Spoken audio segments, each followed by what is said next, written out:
Appalachia contains more extractable coal and gas than any region east of the Mississippi. But the postcard image, beautiful mountains, and folk culture hides a darker reality. Entire towns erased to reach it. Forests dying faster than nature can recover, and a landscape engineered so completely that the mountains themselves have become permanent extraction systems. Number 16. The park that hides regrowth. Great Smoky Mountains National Park.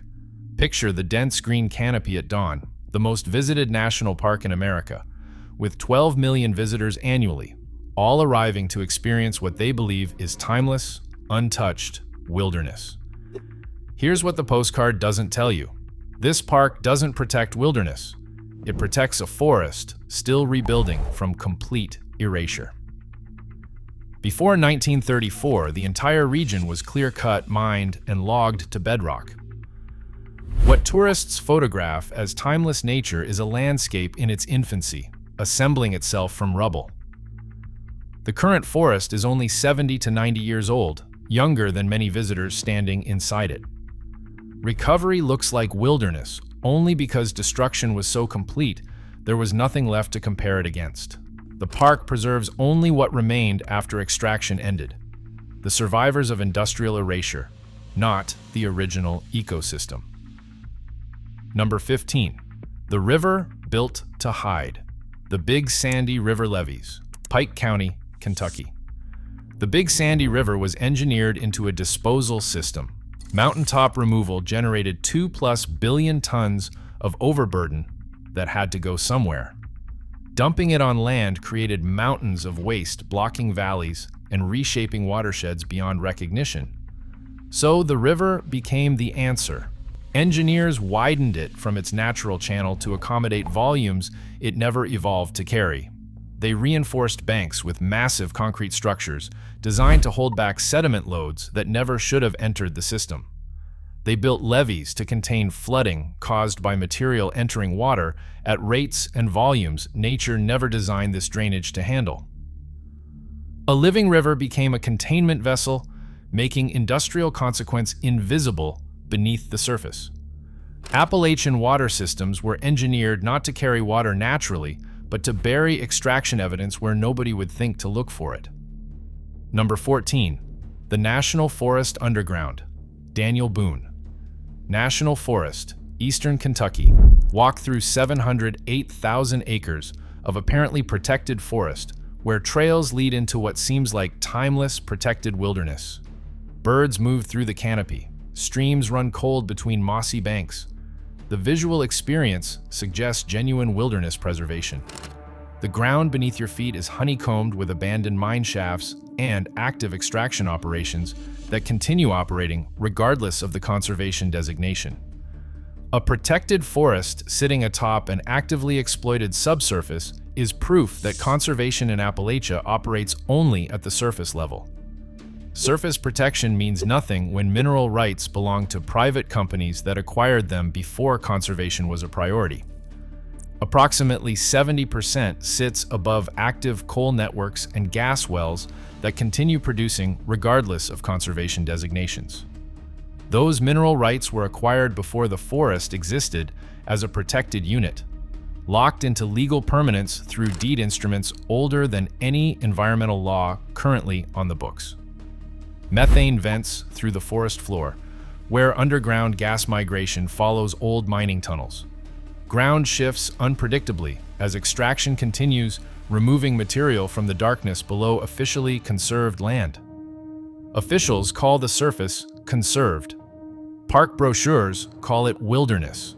National Forest Protection in Appalachia protects what can be photographed and marketed. It cannot protect what is being removed from beneath it. Number 13. The Graded Grade. Abandoned Railroad Corridors, Appalachia. Thousands of miles of railroad grade remain embedded in Appalachian terrain because they are too deeply integrated into the landscape to remove without destabilizing slopes and fills built around them across more than a century of extraction infrastructure development. Walk an old coal line disappearing into forest, the roadbed still perfectly graded after decades of abandonment. See coal tipples still standing because the cost of demolition exceeds any economic justification for removing them. See coal washeries slowly returning to earth, their corrugated metal walls rusting into hillsides that were cut to accommodate them. This infrastructure was engineered to serve extraction so completely that the landscape itself was modified at the geological scale. Remove the rail grades and hillsides shift because fills that supported embankments now serve as retaining structures. Remove bridge abutments and stream behavior changes because channels were modified around those structures. You cannot remove the infrastructure without triggering cascading instabilities through terrain that spent a century adapting to it.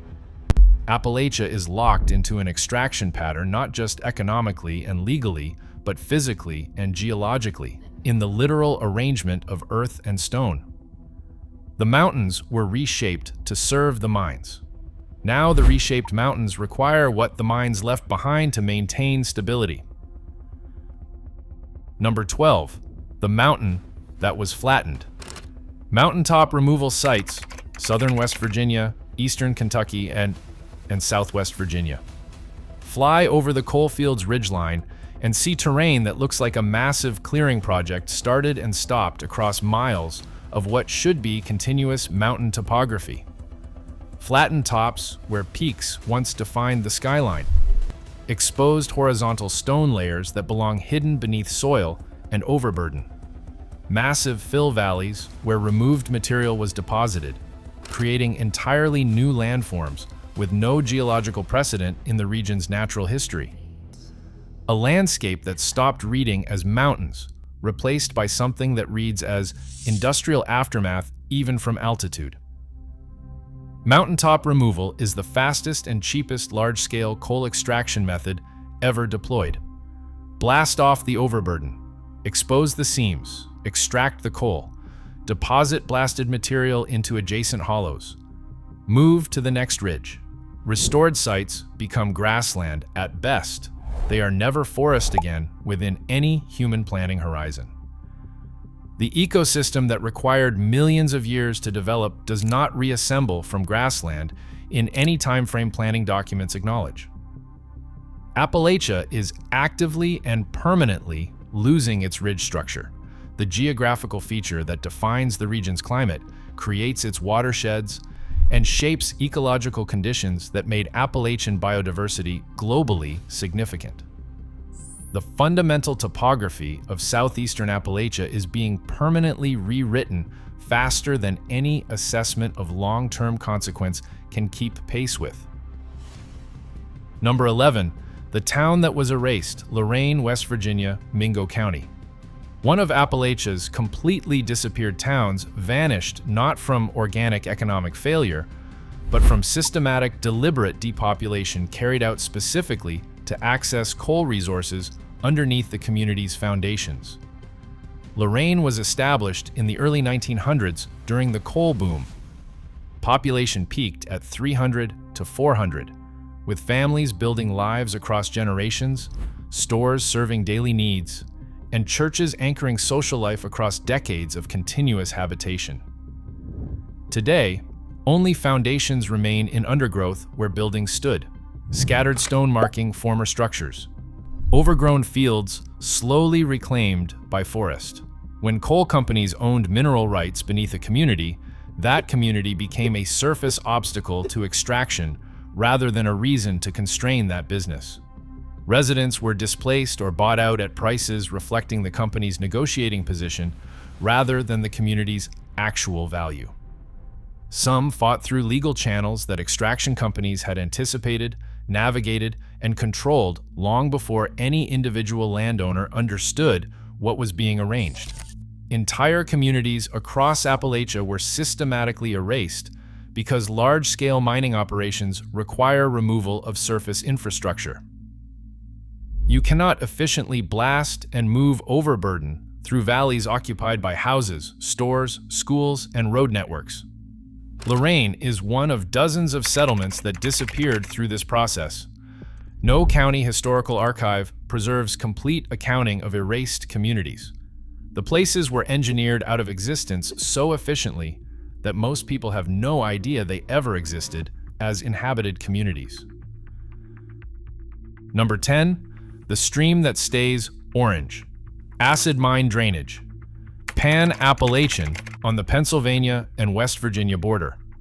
Thousands of Appalachian streams run orange or red from oxidized iron released by abandoned mine workings that continue their chemical reactions indefinitely, long after companies left and profits moved on. The condition will persist for centuries without intervention. Most communities cannot afford. Stand at a creek crossing in affected watersheds and see water the color of rust flowing steadily from an old mine portal, like a wound that will not close because the mechanism generating it cannot be stopped by simply walking away. Kneel beside the water and let the chemistry reach your senses. Sulfur and iron oxide, sharp and industrial. The unmistakable signature of deep geology exposed to oxygen. Once coal seams are exposed to groundwater through mining, sulfide oxidation becomes effectively self-sustaining and unstoppable without continuous chemical intervention. Sulfide minerals react with water and oxygen continuously, releasing ferrous iron and sulfuric acid into water at rates exceeding natural buffering capacity. The process was triggered decades ago when mines opened and penetrated rock sealed from oxygen since the Carboniferous period, and it will continue for decades more. Some estimates suggest 50 to 500 plus years, depending on exposed sulfide volume and mine network depth. There is no permanent solution to acid mine drainage at this scale. The orange water will remain long after every building from the mining era has collapsed. Number 9, the million who left. Outmigration, 1950 to the present, Appalachian region. Appalachia experienced one of the largest sustained internal population displacements in American history, consistently reframed as individual economic migration, as though millions of families independently arrived at the same decision for reasons unrelated to systematic destruction of economic alternatives. Picture families loading everything onto trucks in towns where 80% of working-age adults had no employment and no realistic prospect. An estimated 2+ million people left central Appalachian coalfields across roughly 2 decades, bound for Cleveland, Detroit, Cincinnati, Chicago, and Pittsburgh, following word of factory jobs, union wages, and the possibility of building a future not contingent on whatever extraction companies decided next. Outmigration peaked through the 1950s to 1970s, as continuous mining machines and automated equipment eliminated jobs faster than alternative economic activity could absorb displaced workers. A single continuous miner replaced dozens of underground workers. Longwall mining systems automated what had been labor-intensive extraction. The region bled population in a hemorrhage that reshaped its demographic structure for generations. Millions made the rational choice to leave. The region aged in place as young people exercised options by going elsewhere. Communities that sustained economic and cultural life across generations hollowed out within a decade. Number 8, the second boom, different scale. Marcellus and Utica. Shale extraction, Appalachia, from 2008 to the present. Just as coal mechanization finished eliminating the last significant employment in mining that hadn't been automated, a new extraction boom accelerated beneath the same coal fields with identical ownership structure and predictable regional outcome. The Marcellus Shale Formation spans Pennsylvania, West Virginia, and eastern Ohio, representing one of the largest recoverable natural gas deposits in North America, containing enough gas to supply continental demand for decades at current consumption rates. Extraction accelerated dramatically, beginning in 2008, when horizontal drilling combined with high-volume hydraulic fracturing made the formation economically viable at scales justifying infrastructure investment. Thousands of wells were drilled in years, rather than the decades it took coal infrastructure to develop. The ownership structure was identical to coal in every meaningful economic dimension. Corporations headquartered in Houston, Pittsburgh, and New York, extracting raw resources from Appalachian geology without building processing or manufacturing infrastructure in extraction communities, exporting unprocessed materials, employing as few local workers as drilling technology and regulatory minimums required. Residents near active drilling report health impacts showing patterns identical to those documented in coal communities across previous decades. Respiratory problems, water quality changes, unexplained illness clusters appearing in years following intensive drilling activity. Appalachia didn't pause between extraction booms to assess consequences or build alternatives. It moved directly from one extraction cycle into the next because the legal frameworks, infrastructure, and economic dependencies built for coal made transition to gas extraction the path of least resistance.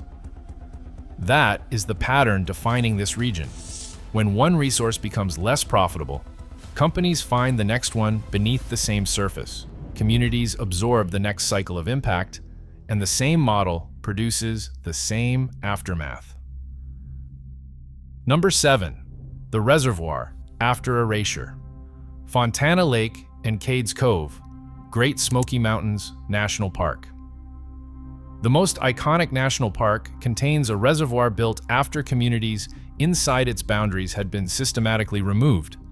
Fontana Lake was created between 1942 and 1945 as part of Tennessee Valley Authority hydroelectric development serving wartime industrial demand.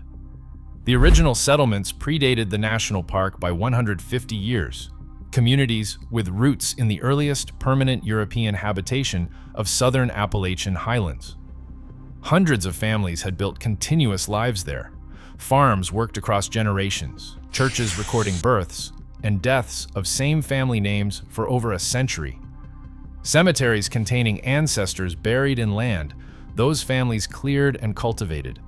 They were removed under eminent domain and federal development priority, so the landscape could be declared natural and the reservoir could generate power for aluminum production. Stand at the Fontana Lake overlook, where millions have stood, and photograph a scene reading as pristine wilderness, quiet reservoir reflecting forested mountains, complete absence of built environment, overwhelming sense of preserved nature, undisturbed by human habitation. Listen for the silence where community noise once carried. The history of communities occupying those valleys before the water came is essentially absent from every interpretive display. No plaques acknowledge drowned settlements. No memorials mark displacement of families whose land is now reservoir floor. Conservation required displacement of living communities. Preservation required erasure of inhabited landscapes. The most visited national park was built in part on removal of Appalachian people from land their families occupied for generations. Number 6. The birds that disappeared. Migratory songbird collapse. Appalachian forest fragmentation. Walk through an Appalachian forest during May, when songbird migration and breeding should fill every layer of the canopy with sound, and hear fewer birds than someone walking that same trail a generation ago would have heard. The absence registers as pleasant quiet, as peaceful forest sound, as nothing worth noting to anyone who doesn't know what a functioning Appalachian forest interior is supposed to sound like. It's ecological collapse, occurring at a pace and scale completely invisible to any single visit. And that doesn't register in any visual survey of a canopy that looks intact and healthy from every trail. Interior forest songbirds, scarlet tanager, wood thrush, cerulean warbler, Kentucky warbler, dependent on specific conditions of Appalachian forest interior, are declining as extraction infrastructure fragments what was once continuous forest habitat into disconnected patches too small to support viable breeding populations of species that evolved in vast, unbroken forest. These birds require large tracts of unbroken interior forest, typically 2 or more kilometers from any forest edge, to breed successfully. They evolved across millions of years in conditions of continuous Appalachian forest, covering tens of millions of unbroken acres, where interior conditions far from edges were the norm. Extraction infrastructure, roads, rail corridors, well pads, pipeline rights-of-way, power lines, and mine access routes has fragmented that historically continuous forest into isolated patches. Nests near forest edges experience dramatically higher rates of predation and cowbird parasitism. The fragmentation isn't visible in any photograph of Appalachian forest because the trees are still there. The birds are disappearing from within a canopy that looks healthy. The extraction didn't kill the trees. It destroyed the ecological connectivity the forest requires to support the biological communities it evolved to hold. Number 5. The line that trapped them. Appalachian Regional Commission classification. The official Appalachia defined by the federal government is an economic classification permanently designating the region as a chronic development problem, created in 1965 and persisting nearly 60 years with no endpoint. Once the designation existed, the region was permanently framed as requiring rescue rather than possessing agency and capacity. Investment capital avoided the region because official federal classification confirmed risk assessment. Talented workers left partly because official classification as chronically distressed communicated that the federal government itself had designated this as a place people should leave. Surrounding regions with comparable extraction histories were treated as normal American regions.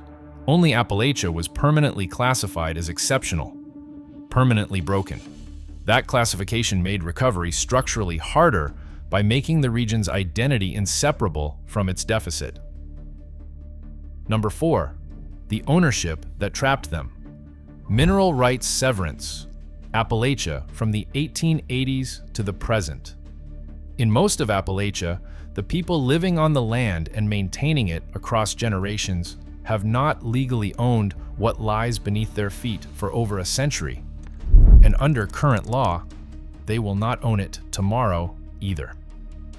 This legal condition is the region's most persistent and least visible structural trap, older than any environmental regulation currently in effect, and immune to political remedies proposed in conversations about Appalachian economic development. During the coal acquisition surge of the 1880s through the 1920s, outside investors and extraction companies acquired subsurface mineral rights across enormous areas of Appalachia, frequently for small sums per acre from landowners who had no legal counsel, no precedent for understanding what mineral severance meant in practice, and no way to anticipate what technologies would eventually make those subsurface rights enormously valuable. Mineral rights were legally severed from surface rights through deed language that courts have consistently upheld as binding on all subsequent owners. A resident family can own their surface across multiple generations, building houses, farming, paying property taxes, improving it across lifetimes, and have no legal authority whatsoever over coal seams, natural gas formations, or other mineral resources beneath their property boundary. Extraction companies holding those severed mineral rights retain the legal right to access them regardless of what surface owners want, how long surface families have been there, or what surface infrastructure exists above the resource they intend to extract. When coal companies acquired mineral rights, they acquired extraction authority that legally transfers when companies restructure, merge, or sell their holdings, that persists through corporate bankruptcy, and that remains binding on the land in perpetuity as long as any extractable resource remains beneath it. Present-day Appalachians live under property law designed during a colonial extraction period specifically to ensure that local communities could not own, could not control, and could not meaningfully benefit from geological value beneath land they occupied and maintained. That law remains in full legal effect across most of the coalfields region today. Number 3, the dams built from trash. Valley fills and hydrological instability. The most dangerous ongoing geological modification across Appalachian coalfields is the valley fills created to receive material removed from mountaintops. Massive engineered structures containing billions of tons of compacted rock and soil in former stream valleys. Valley fills are created when overburden is end-dumped into adjacent hollow fills, burying stream headwaters and creating new landforms of disturbed, compacted waste material. They were permitted under regulatory standards prioritizing economic feasibility over rigorous long-term stability assessment. Valley fills do not achieve geological stability on any relevant timeline. Some remain water saturated for years or decades, while others release stored water suddenly and catastrophically when internal failures occur, mobilizing sediment downstream and overwhelming stream channels.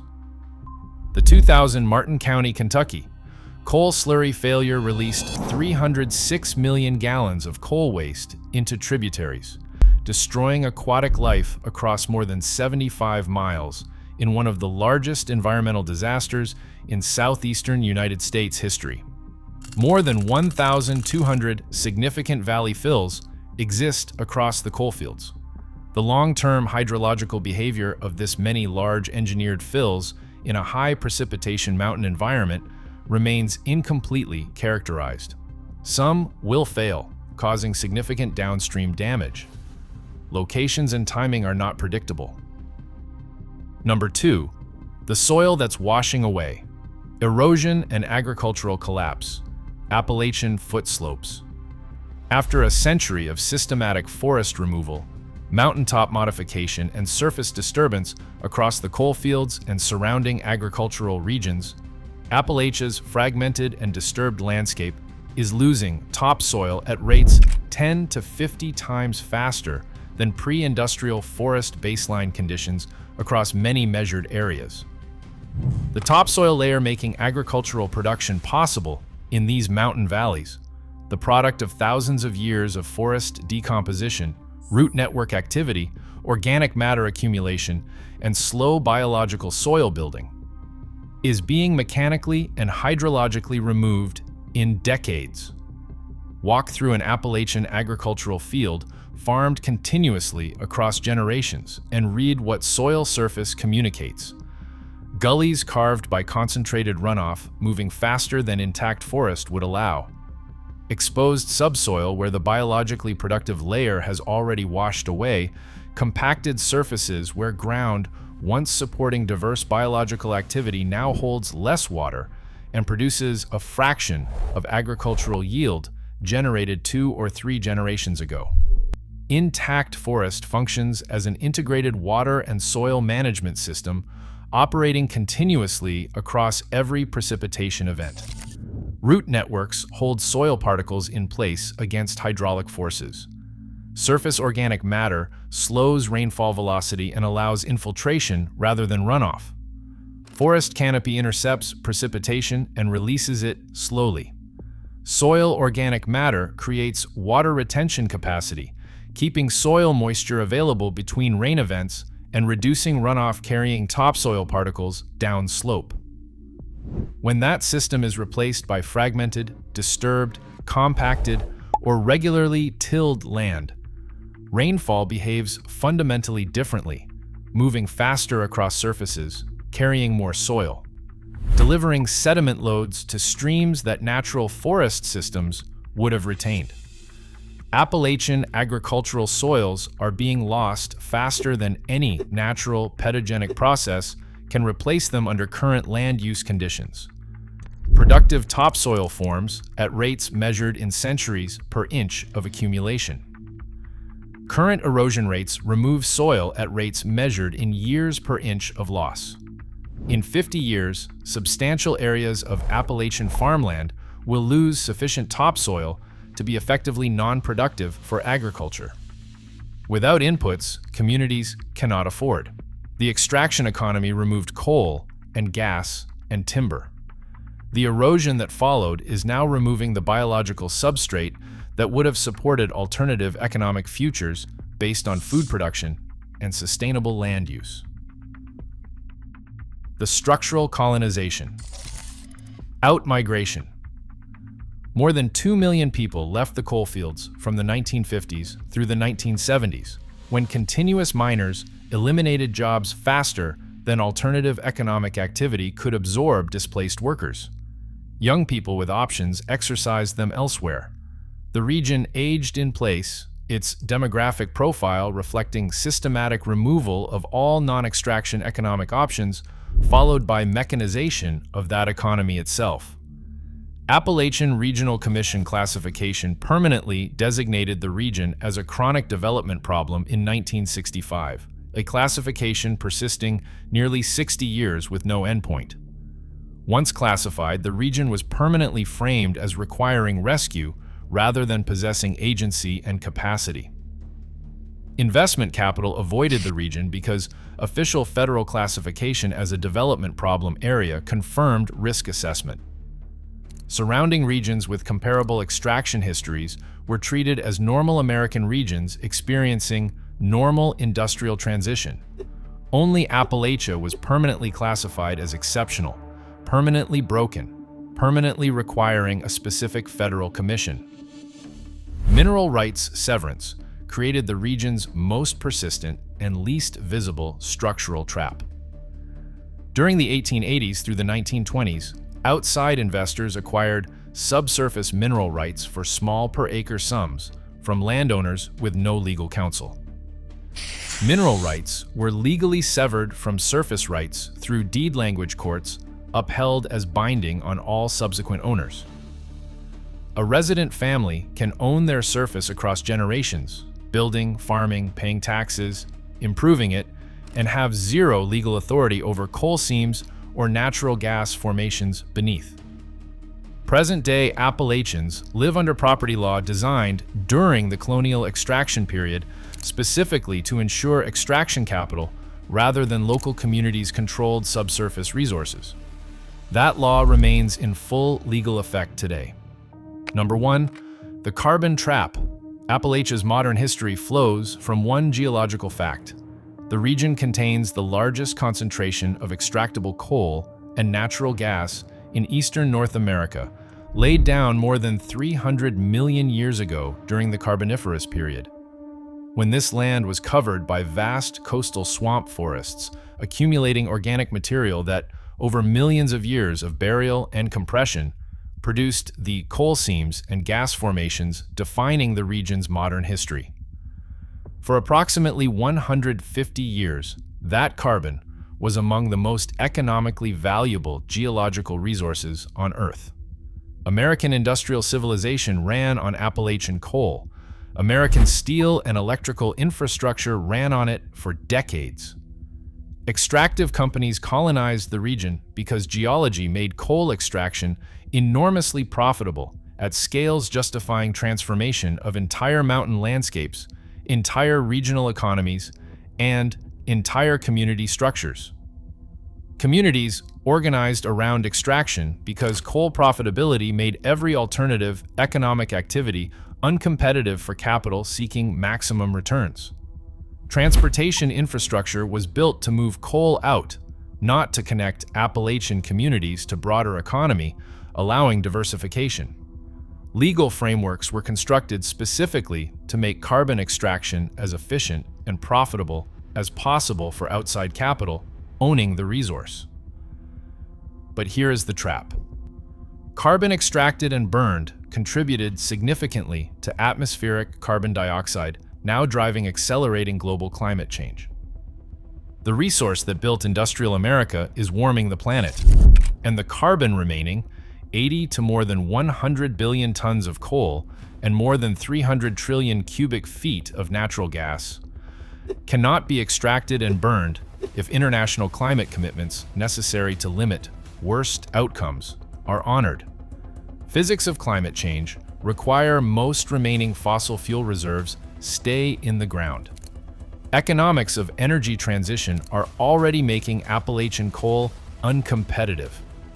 Yet every extraction-enabling structure remains in place. Legal frameworks persist.